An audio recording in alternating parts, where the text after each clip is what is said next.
այս ազատագրման համար փառք Հորը Որդուն և Սուրբ Հոգուն։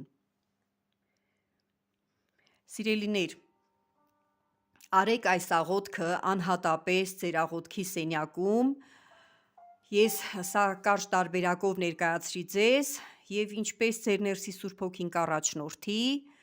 այդպես էլ կաղոթեք շարունակությունը։ Տերը իր Սուրբ Հոգու միջոցով ցույց կտա, թե ինչ կապվածություններ, ինչ կախվածություններ ունեք հայրական ու մայրական գենետիկայի հետ, որը որ անհաճելի է մեր Աստծո առաջ, և Սուրբ Հոգին մեկ առ մեկ կկտրի այդ թելերը։ Եվ վերջապես կգա պահը, որ վերջնական խզում կունենաք այդ կապերի հետ։ Այսպես, քրիստոնեական էթիկայի առաջին քայլն էր սա, որ ես արեցի և սկսեցի ինքս իմ հետ, ինքս իմ բնավորության վրա աշխատել Աստծո Սուրբ Հոգու օգնությամբ։ Փառք Տիրոջը, այսօրվա դրությամբ բավականին փոխվել եմ, և երբ որ ես հիշում եմ անցյալում ինչպիսին էի, երբ որ ես չունեի քրիստոնեական էթիկան և հիմա ինչպիսին եմ,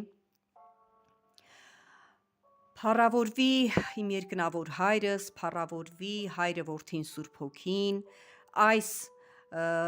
փառահեղ, այս շքեղ, այս նորոգված, մաքուր, գեղեցիկ նոր էության համար,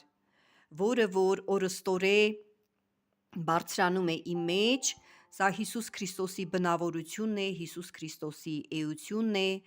նոր մարդու էությունն է, և ինչպես Աստծո խոսքն է ասում, հները անցան, ամեն բան նոր եղավ։ Այո, իմ կյանքում հները անցել են, սկսած այն պահից, երբ որ ես խզեցի իմ կապերը հայրական ու մայրական գենետիկայի հետ, հներս անցան,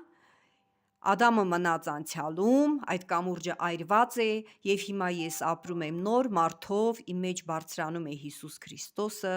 նոր շքեղ, նոր գեղեցիկ, բարի, խաղաղ, ուրախ, հիասքանչ էությամբ։ Եվ երբ որ այս ամենը կհասկանանք ավելի խորապես, ամեն մեկդ, սկսած ինձանից, կհասկանանք այս ամենը ամբողջ իր խորությամբ, այդ ժամանակ արդեն այդ քրիստոնեական էթիկա ասվածը, երբ որ մեր ներսում 100%-անոց կյանք կդառնա,